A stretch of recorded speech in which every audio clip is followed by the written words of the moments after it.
I'm very proud to serve as Texas State Director of American Atheists. Although my activism doesn't always advocate atheism specifically, I do my best to promote science, skepticism, and secular values.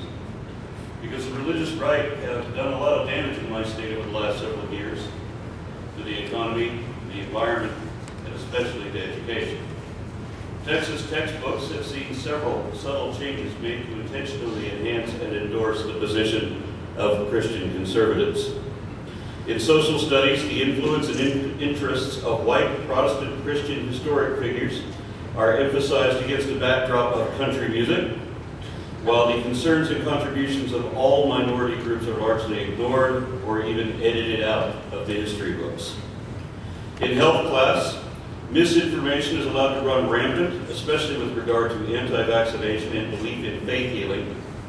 There is no sex education in Texas.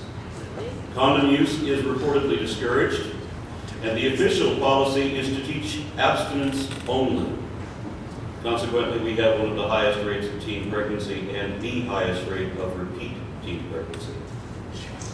This is because our current governor and your future president, Rick Perry, repeatedly appointed right-wing religious fundamentalists to chair the State Board of Education in a state where the Republican Party actually says they're opposed to teaching higher-order critical thinking skills, which of course will only perpetuate the problem and keep people like Perry in power. Imagine how science suffers in an environment like that.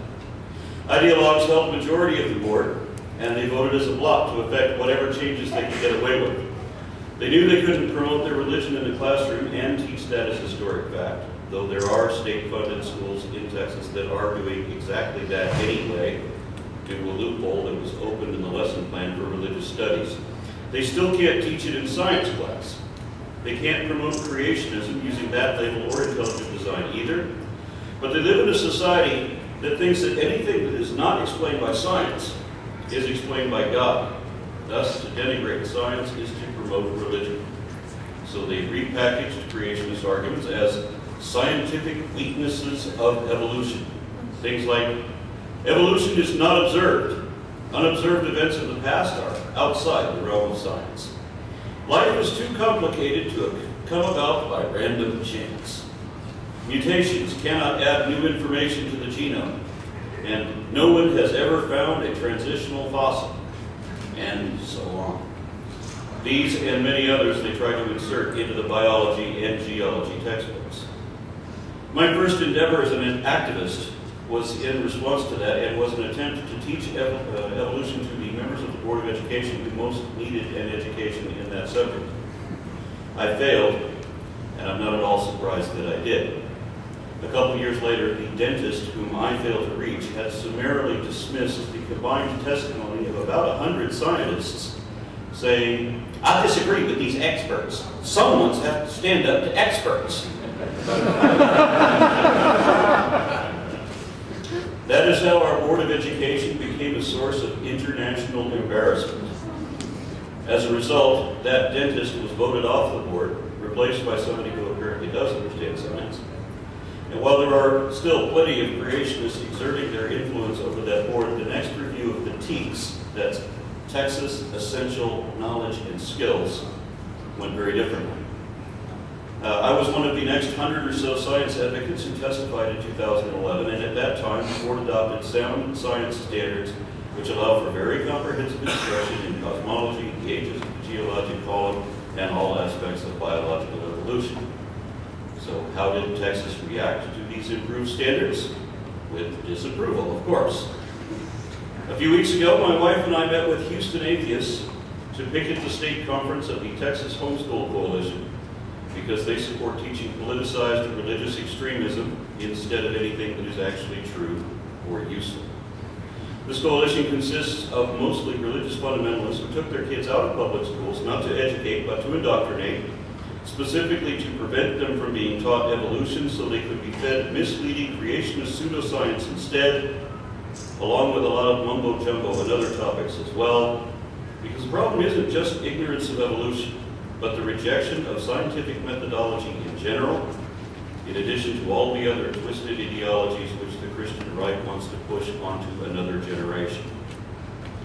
You can't advocate policies promoting public education in science, sex, social studies, health care, immunizations, gay rights, ethnic and gender equality, women's reproductive rights, criminal justice, capital punishment, agricultural bioengineering, environmentalism, or even ethics without confronting and combating religion, which seems to exist only to impede, restrict, retard, or reverse progress on all fronts.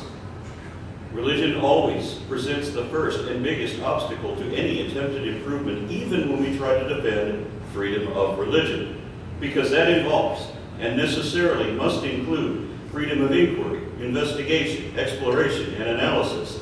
These things require freedom of thought and belief, and that necessarily means that belief systems, which have required beliefs and prohibited beliefs, cannot be imposed or enforced. That is why there can be no freedom of religion without freedom from religion. Students of exclusively faith-based instruction will likely never understand that, nor much of anything else either. Because their ultimate guidebook isn't just wrong scientifically and historically, it's also wrong ethically and morally. Religion is so wrong about so much, and this is so obvious that it often requires impressionable children to be completely immersed in a relentless, methodical mental conditioning to the omission of all other knowledge, positions, and philosophies in order to make the nonsense stick. That is what exclusively religious instruction is all about, and it begins at the beginning with the sciences dealing with origins. So the Texas Education Agency has good standards for understanding mainstream science. I gave a speech at the Houston Museum of Natural Science wherein I summarized each of the relevant teams, showing how good the standards actually are, and to summarize what sort of lessons we should expect accordingly. The problem is, and my audience of Texas residents confirmed this, public schools will not teach this subject as directed. An estimated 20% of our teachers are creationists and refuse to teach the lessons honestly. Most of the remaining teachers don't understand it well enough to teach it correctly. And those who do usually want to avoid confrontations with religious parents or students who may have been trained to disrupt the class whenever they sense that their preferred beliefs are threatened.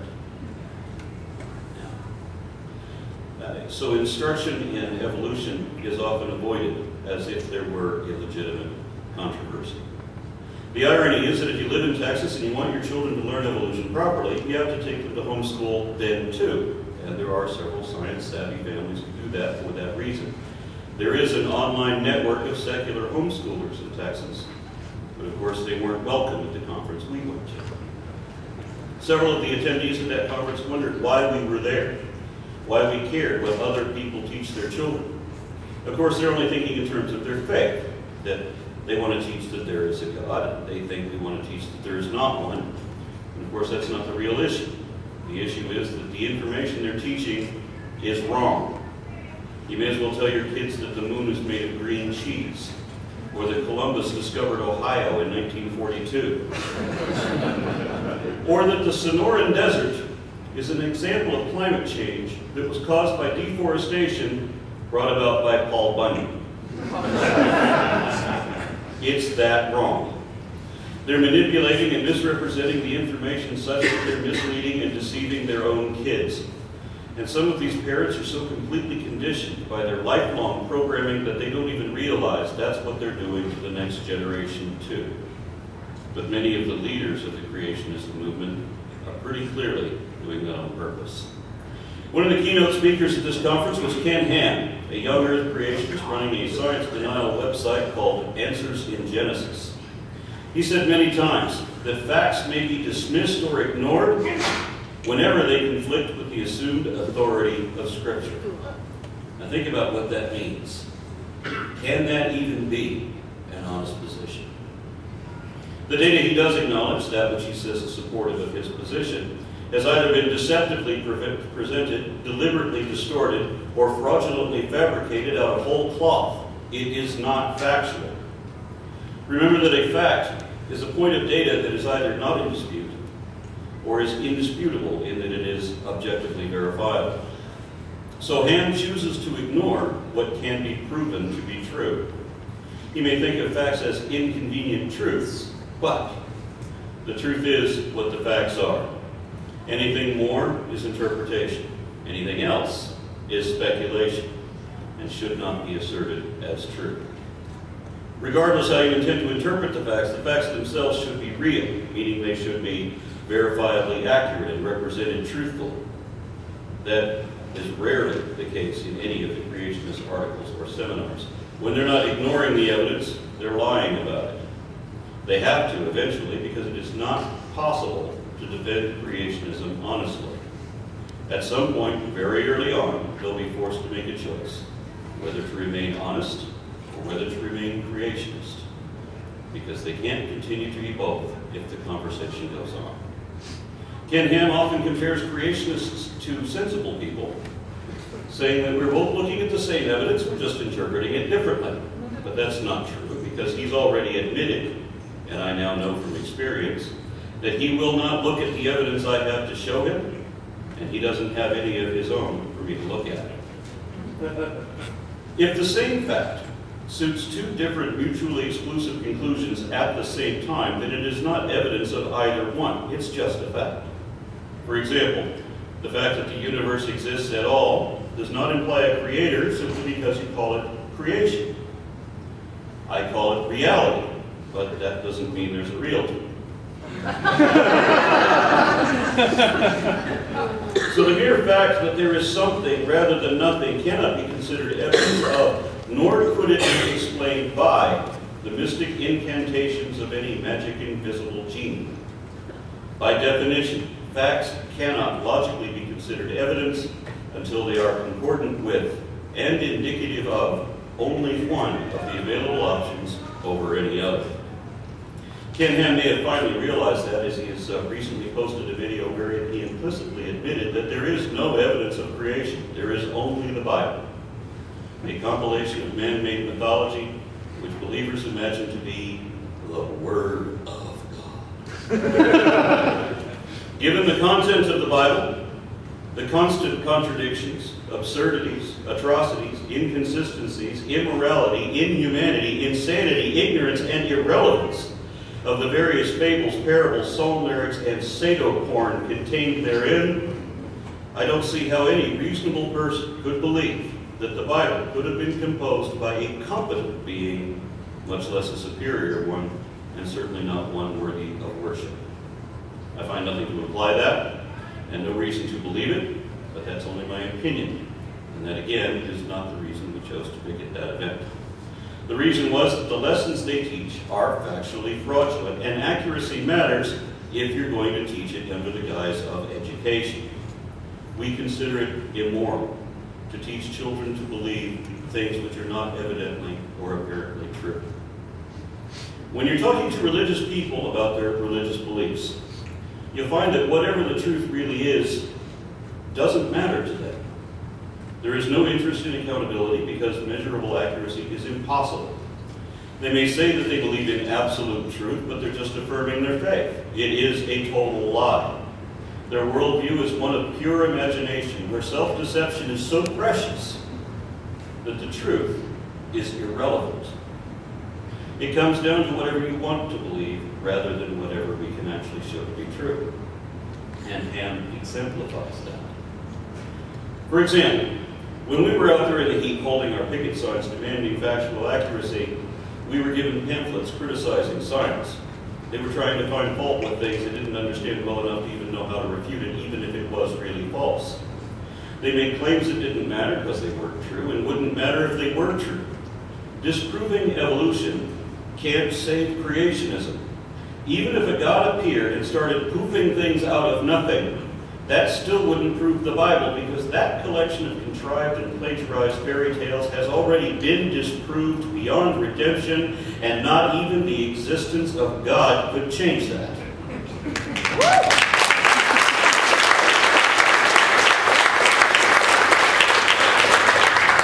They also gave us religious tracts telling us how Jesus loves us and what conditions we have to meet in order to be saved from his unconditional love. Again, these tracts were completely empty because there is no truth to them. Nothing to indicate that any of this contradictory nonsense is even real. Belief is a conviction. That means I have to be convinced. So there has to be something to show that it is true, or it cannot be considered truth. That's why the scientific method requires logical or evidentiary prerequisite to all postulations. As a scientist, you can't say that anything is true until the evidence shows that it is. You can't even say that something is probably true until you can show the data indicating that probability. You can't say that anything is possible either, not without providing a precedent or parallel showing that possibility, or proving that a particular phenomenon plainly happened anyway, regardless of whether we can yet explain it.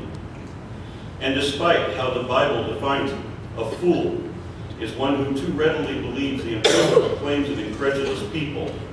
It is never wise to believe anything said by another without reservation, without question, without reason. Otherwise, you'd be fooled into believing anything. For example, here are some of the claims found in similar pamphlets distributed in another country outside of our familiar mythos. Our dear, faultless, and gifted Supreme Leader, our Father, the central brain sent from heaven, and son of the eternal President, was born in a log cabin on a sacred mountain. His birth was foretold by a swallow and heralded by a double rainbow. At the moment of his birth, winter instantly changed into spring, and a new star appeared in the heavens. News of his birth was carved into trees and soon written into rocks all across the country. He never had the need to urinate or defecate, and the weather behaved according to his mood. Even in his infancy, he was already a genius. He learned to walk in just 3 weeks and talk at 8 weeks. As a schoolboy, he corrected and chastised his teachers for their incorrect interpretations of history. While at university, he wrote 1,500 books and composed 6 operas, all of which are better than any in the history of music. The first time he went bowling, he scored a perfect score of 300.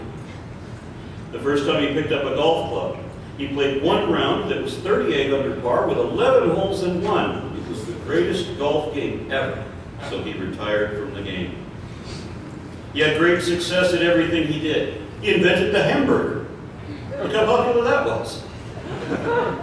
Not only was he an accomplished engineer, an invincible military master, and a communications expert who could coach winning soccer teams using an invisible transmitter, he was also an unprecedented director, composer, and choreographer, as well as a fashion icon whose trend-setting style was in vogue the world over. He was a great champion of justice and peace, and his diplomatic skill made him the envy of everyone. On the tragic day when our illustrious commander, born of heaven, the lodestar of the century, the Generalissimo, died, the skies glowed red above the sacred mountain, and an impenetrable sheet of ice in the heart of the mystic volcano cracked with a deafening roar. And a crane, the symbol of longevity, was seen circling for hours around the statue of the eternal President before flying off to the capital city. There, thousands of mourners gathered for hours, convulsing in unison, all of them overcome by inconsolable grief. And what I just read to you is not the questionable testimony of anonymous authors thousands of years ago and decades after the fact, talking about some guy with no historic record who evidently never even existed. Some of what I'm talking about was actually televised in living memory. It was reported on the news by the Korean Central News Agency and detailed in the official biography of Kim Jong-il. I'm not kidding. Look it up. And get this. We can prove that Kim Jong-il was a real person. Look at the concordant documentation. We're talking about national news, official historic records, and recent events you can watch on YouTube right now. That's much more proof than there ever was for Jesus. So if that doesn't convince you to believe in the powers of Kim Jong-il, And how could you possibly expect me to believe your ancient fables of talking snakes and golems? Any claim that requires faith should be rejected for that reason. There has to be a reason to believe it because only accurate information has practical application, so it cannot be a valuable lesson if it isn't true in some sense. If you're asserting it as knowledge of science or history, then if it isn't true, it's worthless. So how do you know if a claim is true? The same rule should apply to everyone. You take your challenge to the one making or repeating the claim and you say, show me the truth of it. When someone asks me, why do scientists say this? If it's a subject I know, I can show them the evidence indicating that conclusion and only that conclusion and reinforcing that conclusion. I can show them hundreds of transitional fossils, probably whatever specifically they're asking for. I can show them that even macroevolution has been directly observed and documented dozens of times in laboratory experiments. I can show them genetics research showing specifically identified mutations that actually do add information and increase complexity. I can even show them where RNA spontaneously generated itself accidentally in a simulation of natural conditions in a prebiotic Earth. But when creationists ask me these sorts of questions, they don't want to know the answers. They don't want to know there is an answer. So they interrupt that answer to ask another question, and they interrupt that answer to ask another question until they get to the point where I don't know the answer. And then they say, aha, you don't know. And then they pretend like they do know. Here's the problem with that. They ignore the fact that science provided every answer up to that point. And they ignore the fact that religion failed to provide any answer up to that point or beyond it either. So we follow a trail of what science knows and religion doesn't know until we get to a point where science doesn't know and religion still doesn't know. Knowledge is justified belief, and that's the popular definition, not just mine. So it doesn't matter how convinced you are. If you can't confirm your accuracy to any degree at all, by any means whatsoever, then it is a fact that you cannot actually know what you think you know. This is especially true when there are hundreds of millions of other people claiming to know things that can't be true at the same time as the things you believe. No matter how many people claim infallible knowledge of absolute truth, if they're all talking about mutually exclusive beliefs, then only one of them can be right, but, and this is far more likely, every one of them could still be wrong. We have a colloquialism in the South to describe someone who speaks with confidence about things he can't prove or doesn't really know. We say he's talking out of his ass. Except when he's talking about religion. Why make the special exception? They should have to put up or shut up like everybody else.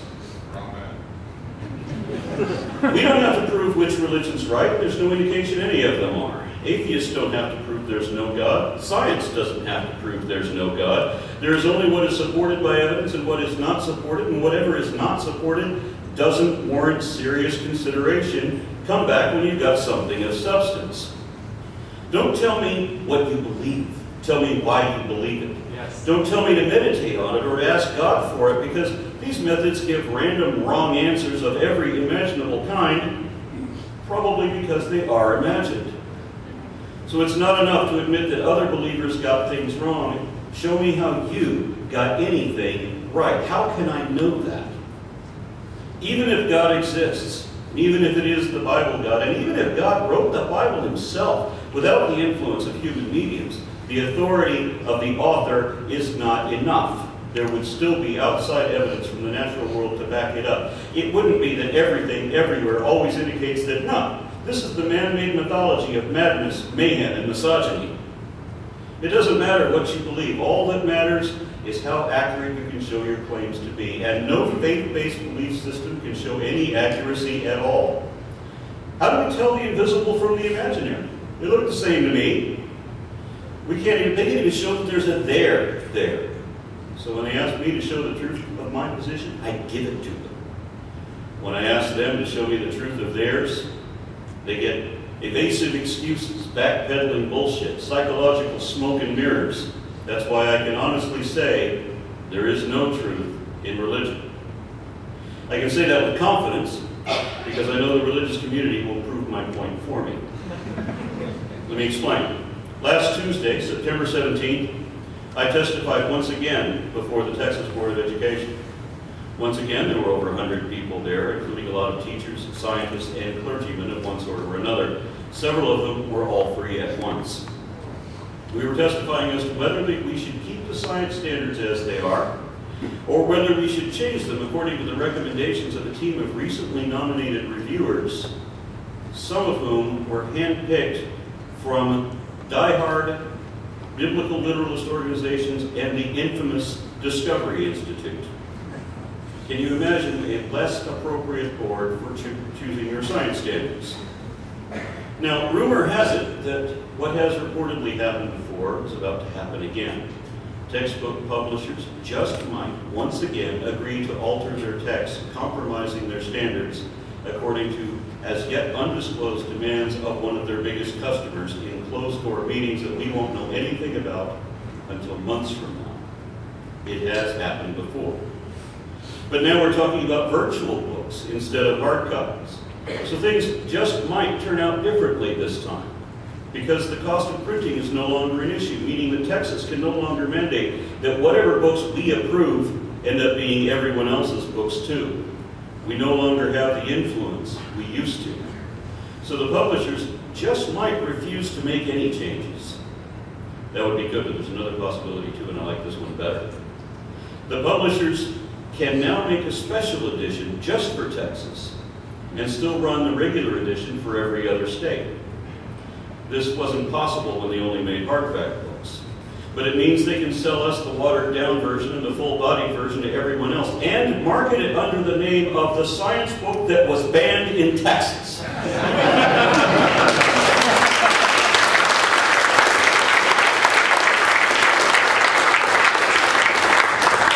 I think that'd be a great selling point. So anyway, we're all giving our testimonies, and there were a lot of creationists there. Many of them with legitimate science degrees, usually engineers of one sort or another, all making assertions they can't possibly back up. For example, Mark Cadwallader of Creation Moments said that many of evolution's so-called proofs and just-so stories have been soundly debunked in the past 100 years. If that were true, he would be able to cite peer-reviewed articles to prove it, but he can't. I've debated him before, and he has no idea what he's talking about. He's probably thinking of Piltdown Man, but even that doesn't meet his criteria. He doesn't even know what evolution is, and refuses to accept that it is a change of allele frequencies in a population over time. His copy of Webster's dictionary didn't define it that way, and he will not accept any scientific source. I showed him a half a dozen textbooks which define evolution the way I do, but he still said that evolution has nothing to do with genetics. He said that classroom lessons included a prerequisite of teaching religious atheism. He just wasn't able to find a single syllabus that would back him up on that. He also told me that humans can't be eukaryotes or organisms either, because he thinks both of those words refer to single-celled microbes. In the debate we had, he also declared himself to be a government scientist. I didn't know there was such a thing, and he complained that I used too many big words.